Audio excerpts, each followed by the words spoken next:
કે ભાજપ વાળા ધમકી મારવાનું છોડો, ધમકી તો એનો ધંધો છે, પણ ભૂલથી ખોટું કોઈ ધારાસભ્યના ખભે હાથ મૂકી દે ને તો બોલો બી જાય એમ કે હું પાર્ટી જોઈન કરી લઈશ, મને કઈ કરતા નહીં. એટલો બધો ડરનો માહોલ છે. ગુજરાતીના બહુ પ્રતિષ્ઠિત કવિ ફૂલચંદભાઈ શાહની એક કવિતા છે, એમાં એવું કીધું છે કે ડંકો વાગ્યો લડવૈયા શુરા જાગજો રે, શુરા જાગજો રે, શુરા જાગજો રે. ડંકો વાગી ગયો છે ભારત દેશની અંદર લોકશાહી બચાવવા માટે. શુરા હોય એને જાગવાનું છે. ચૂંટણીઓ ઘણી બધી વખત આવે છે, વારંવાર આપણે નહીં હોઈએ તોય ચૂંટણીઓ આવશે. આપણા જન્મ પહેલા ચૂંટણીઓ આવી, પણ આ 2000ની લોકસભા જેવી ચૂંટણી હજારો વર્ષો પછી ક્યારેક જ આવતી હોય છે કે જ્યારે ચૂંટણી કોઈ પાર્ટી કે કોઈ નેતાને નહીં, દેશને જીતાડવા માટે લડાતી હોય છે. એવો સમય ક્યારેક જ આવે. નેતાઓને જીતાડવાની ચૂંટણીઓ ઘણી આવશે, પાર્ટીને જીતાડવાની ચૂંટણીઓ ઘણી આવશે. ભારતને બચાવવા માટેની, ભારતની અંદર લોકશાહી બચાવવા માટેની અને લોકશાહીની અંદર પણ બંધારણીય સંસ્થાઓ બચાવવાની આ ચૂંટણી આવી છે. એટલે એમ કહેવાનું છે કે લડવૈયા શુરા જાગજો, ડંકો વાગ્યો છે. હવે આપણી સૌની જવાબદારી બને છે કે આપણે આ ચૂંટણીની અંદર આપણું સર્વસ્વ હોમી દઈએ અને આમ આદમી પાર્ટીને ઇન્ડિયા ગઠબંધનને જીતાડવા માટે થઈ અને પૂરો આપણે બલિદાન આપીએ, ત્યાગ આપીએ. મહાભારતની અંદર પહેલા શ્લોકની અંદર ધૃતરાષ્ટ્ર જે સંજયને પૂછે છે કે ધર્મ ક્ષેત્રે કુરુક્ષેત્રે સમવેતા યુયોત્સવ મામકાશ્ચ પાંડવાશ્ચ કિમ કુર્વત સંજય. એટલે એમ પૂછે છે કે યુદ્ધના મેદાનમાં, ધર્મ ક્ષેત્રની અંદર, કુરુક્ષેત્રના યુદ્ધના મેદાનમાં યુદ્ધ કરવા માટે ઉત્સુક મારા અને પાંડવોના બાળકો શું કરે છે, મને રિપોર્ટ આપો, મને બતાવો. સંજયને એવું પૂછે. એક બાજુ કૌરવોની અક્ષોહિણી સેના છે, હણહણતા ઘોડાઓ છે, રથ છે, તીર ભાલા, આધુનિક શસ્ત્રો, દુનિયાભરની સેના ઉભી છે. એક વખત ઓર્ડર છૂટે અને આમ ખેદાન મેદાન કરી નાખે એવી સેના ઉભી છે. એક બાજુ ઈમાનદારીથી, નિષ્ઠાથી, સત્ય સાથે લઈને ઉભેલા 5 પાંડવો છે અને 5 પાંડવો સાથે ઈશ્વર તરીકે ભગવાન શ્રી કૃષ્ણ સાથે ઉભા હોય છે. આપણી સાથે એવું છે કે એક બાજુ ભાજપની ઈડીની સેના, સીબીઆઈની સેના, એસબીઆઈ, એના પાસે પોલીસ, સરકાર, ડેપ્યુટી કલેક્ટર, મામલતદારો, ગુંડાઓ, બુટલેગરો, કોન્ટ્રાક્ટરો, માફિયાઓ, હજારો લોકો એની સામે ઉભા છે. અને એક બાજુ અરવિંદ કેજરીવાલ, ભગવંત માન, આપણા જેવા નાના નાના સૈનિકો ઉભા છે અને આપણી સાથે સત્ય છે, આપણી સાથે ઈશ્વર છે. દોસ્તો, લડાઈ ભીષણ થવાની છે. આસાન લડાઈ નથી અને આસાન નથી એટલે જ આપણે લડવાની છે. દોસ્તો, આસાન હોત તો કોઈ લડી જાય. આપણે તો એટલે લડવી છે કે આ ભીષણ લડાઈની અંદર ભીડાઈ જવું છે, નામ લખાવવું છે ઇતિહાસની અંદર કે આમ આદમી પાર્ટી વાળા લડ્યા અને ગુજરાતમાંથી 2 સીટો લગાવીને દિલ્હીની અંદર મોકલ્યા છે.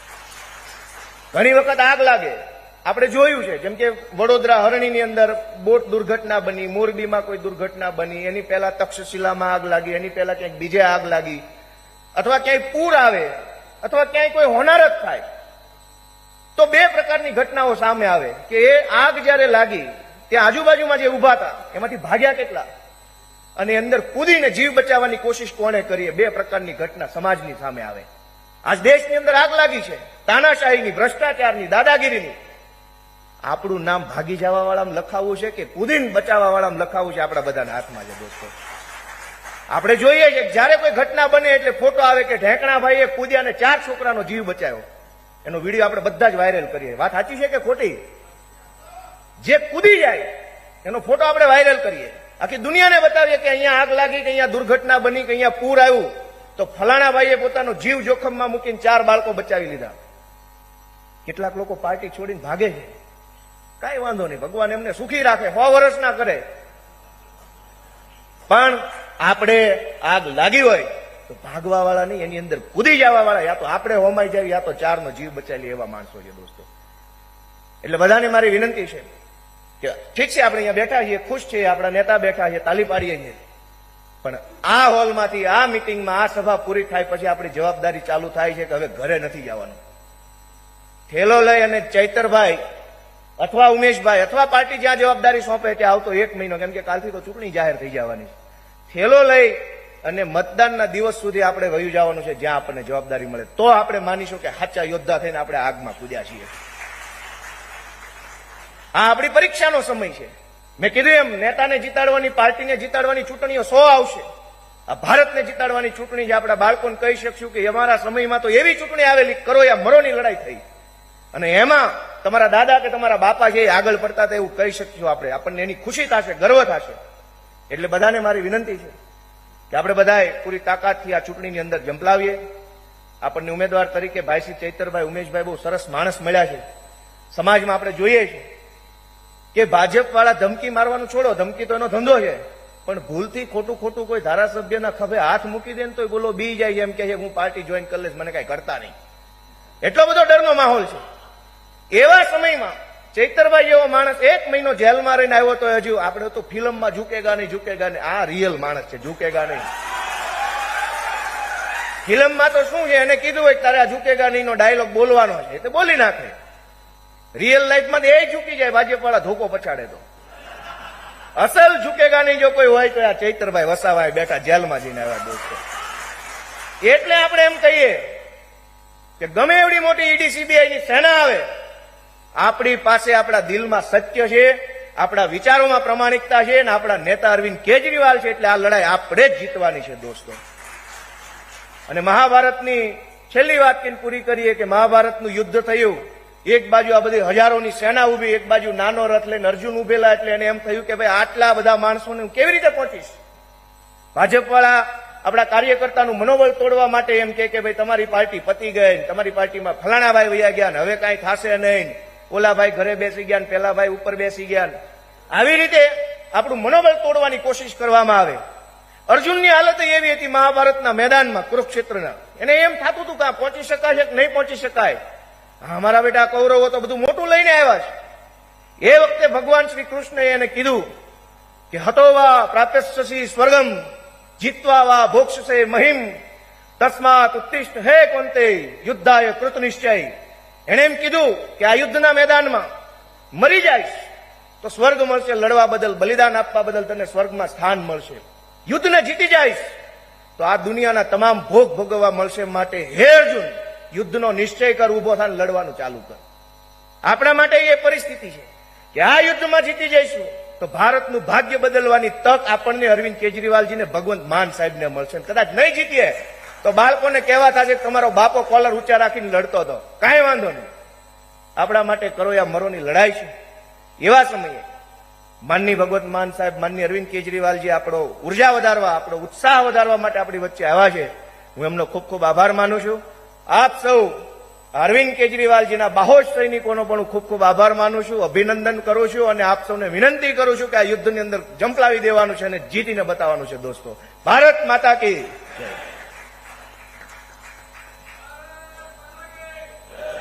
ખૂબ ખૂબ આભાર ગોપાલભાઈ. જોશીલી વાણીમાં એમણે મહાભારતનો દાખલો આપ્યો અને આવું જ થાય. લાગતું હોય કૌરવો જીતી જશે, જીતી જશે, જીતી જશે. કૌરવો પાસે શું નહોતું? દુશાસન, દુર્યોધન, કર્ણ, અશ્વત્થામા, ભીષ્મ પિતા, દ્રોણાચાર્ય, આ બધા હતા. વયા ગયા.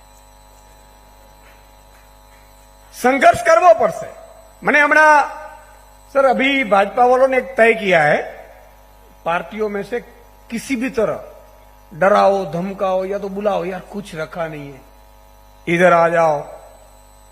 तो 4-5 लोग उधर से दूसरी पार्टी से गए थे, तो बीच में मुझे मिलने आए कि यार वहां तो सिर्फ एक ही कार्यक्रम में एक ही दिन बुलाते हैं, फिर तो जाने की भी मनाही है, अछूत जेवो व्यवहार करे.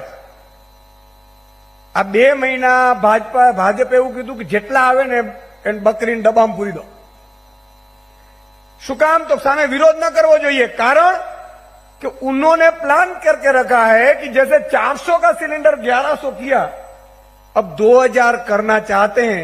अब 2000 करेंगे तो सामने अगर लोग विपक्ष में होंगे तो आवाज उठाएंगे. उन्होंने तय करके रखा है कि पेट्रोल का भाव 62 था, वो अभी 9500 तक चल रहा है, उनका 150 करना चाहते हैं ताकि कोई विरोधी ना करे. यहां पूरा कॉन्ट्रैक्ट कर्मचारी की फाइलें आ चुकी है. अब तो वो पुलिस में भी कॉन्ट्रैक्ट कर्मचारी करने की बात कर रहे हैं, आउटसोर्स. मजा करो પછી. એટલે સામે કોઈ હોય નહીં એટલે વિરોધ કરે નહીં, એટલું આખું ષડયંત્ર છે મિત્રો. ભૂલથી પણ 2024 પછીનો જે ભારત હશે, કારણ કે આઝાદી મેળવવા માટે બહુ સમય લાગ્યો છે. શહીદ ભગતસિંહ જેવા કેટલાય લોકોએ બલિદાનો આપ્યા ને, ત્યારે અંગ્રેજોમાંથી આપણે છોડાવી શક્યા છીએ. આ ભાજપ બીજી દેશી અંગ્રેજ છે અને એના હાથમાં જો કાયમી વયું ગયું તો આ વન ઇલેક્શન વન નેશન તો ફરીથી આપણામાં તાકાત નથી કે 200 વર્ષ સુધી આપણે છોડાવી શકીએ. આ સ્થિતિ છે. એટલે ઘણા લોકો લાલચમાં પડતા નહીં. આ બધી વાતો એટલા માટે મારે કહેવી પડે છે કે અત્યારે બકરીને ડબ્બા પૂરવામાં હાલે છે અત્યારે, એટલે કહું છું. તો માનનીય માન સાહેબ, મિત્રો, કોઈ સરકારનો પેલા દિલ્હીની ચર્ચા થતી હતી. સર, केरला के मुख्यमंत्री कौन है हमें नहीं मालूम है. તમને ખબર છે आंध्र प्रदेश નો कौन છે मुख्यमंत्री? नहीं पता है. ओडिशा का मुख्यमंत्री कौन है पता नहीं है. लेकिन एक मुख्यमंत्री था दिल्ली का जो पूरे भारत में जिसकी चर्चा हो रही थी, और दूसरा मुख्यमंत्री भगवान ने, ईश्वर ने, वाहेगुरु ने दिया, वो हमारा मान साहब है. और इतना नहीं, मान साहब ने जो काम करके दिए हैं, देखो पार्टियां दो तरह से होती है.